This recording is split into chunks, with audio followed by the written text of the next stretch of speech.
The leaders of the North Atlantic Treaty Organization, NATO, are meeting in Ankara, Turkey. One of the participants is the president of Latvia, Edgars Rinkevics. The Baltic Republic of Latvia is at the eastern flank of NATO and has a border with Russia. Hence, it's dependent on the military alliance, also on help from Germany and the United States. With me is President Rinkevics, and we will talk about what lies ahead for Latvia and NATO.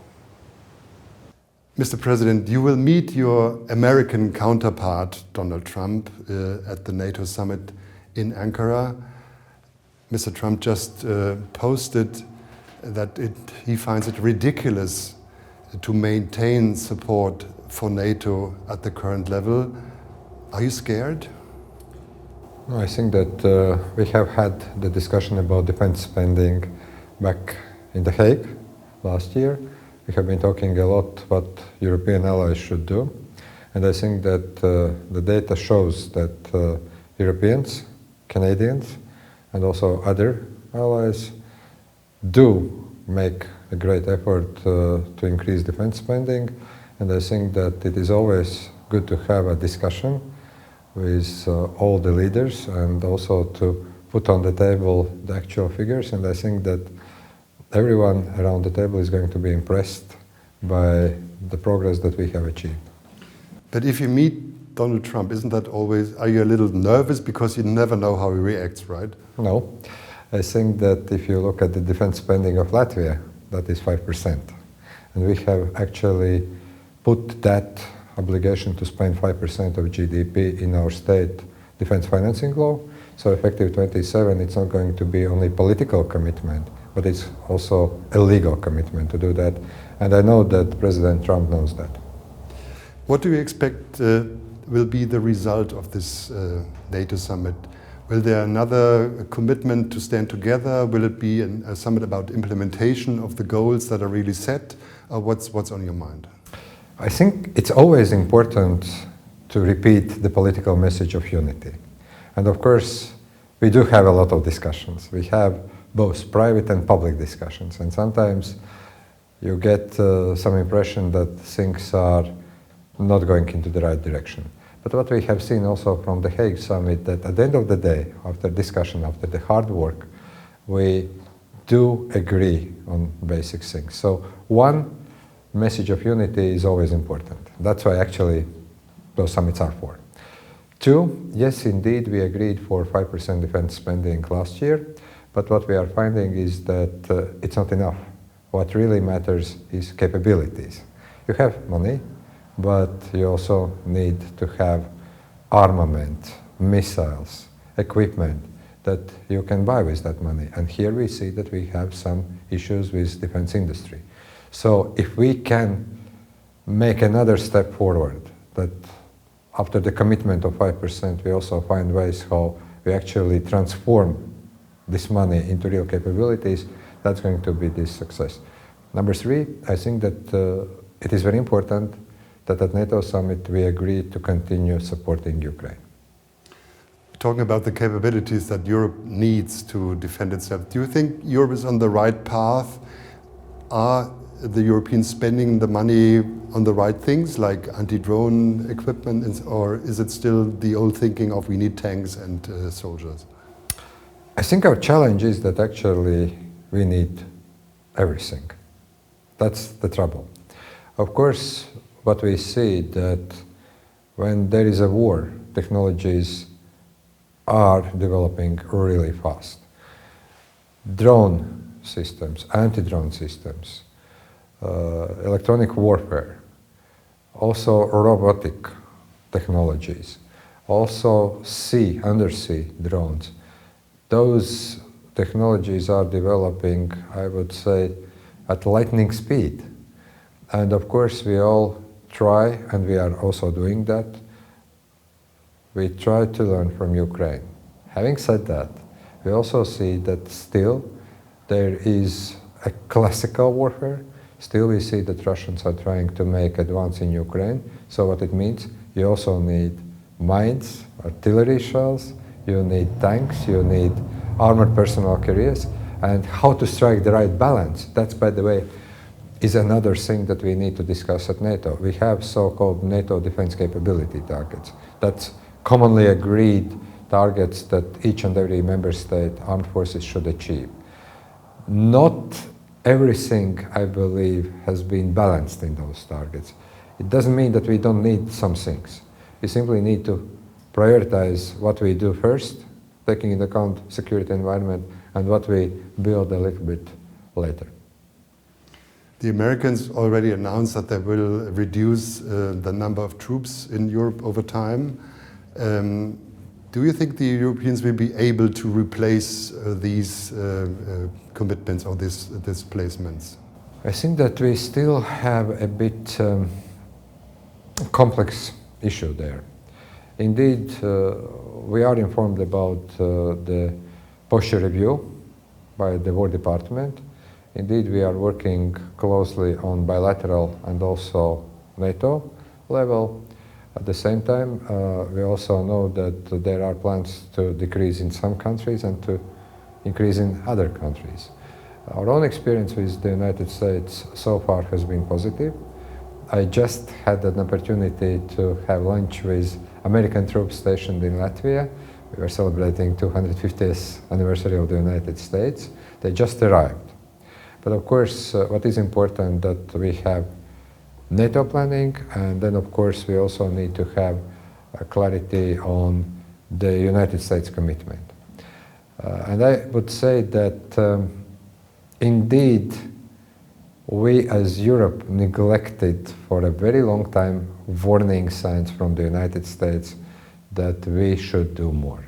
Now, when the time has arrived, we see that we are doing a lot, but let's be honest, we can't do this in a year or two. Building certain level of capabilities that the United States provide in defense of Europe as part of NATO requires first time, second money, third also real effort investing in personnel and in equipment. And I would say that today the United States, regardless of what kind of, let's say, slogans or statements we hear sometimes from many European politicians, the United States currently are indispensable in defense of Europe, in making NATO a successful alliance. And that's why my country that is very close to Russia, a country with the historic experience, really wants to strengthen the transatlantic bridge rather than to destroy. And that's why we also understand our responsibility to do whatever we can to protect our country and also to invest in defense. You're not afraid that Russia will escalate further? I mean, there are some violations of airspace, some sabotage acts. You don't know if Russia is behind that. But do you think Russia will stop setting foot on Baltic territory? If I knew the correct answer, I would probably have gained some even money by betting. This is a bet. And yes, indeed, we see that possible acts of sabotage, those are happening as we speak, and not only in the Baltic states. We have been killing of people, we have been seeing killing of the people in Germany, and we know that actually some Russian services have been behind that. We have seen a lot of espionage attempts. We have seen what is happening now at Belarusian Latvian border, and that's a hybrid operation pushing migrants across the border. So we are under the constant tension and stress.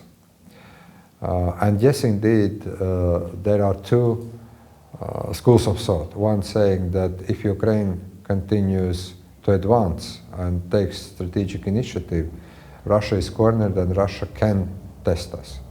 Another school of thought is saying that if war is over in Ukraine, Russia will test NATO.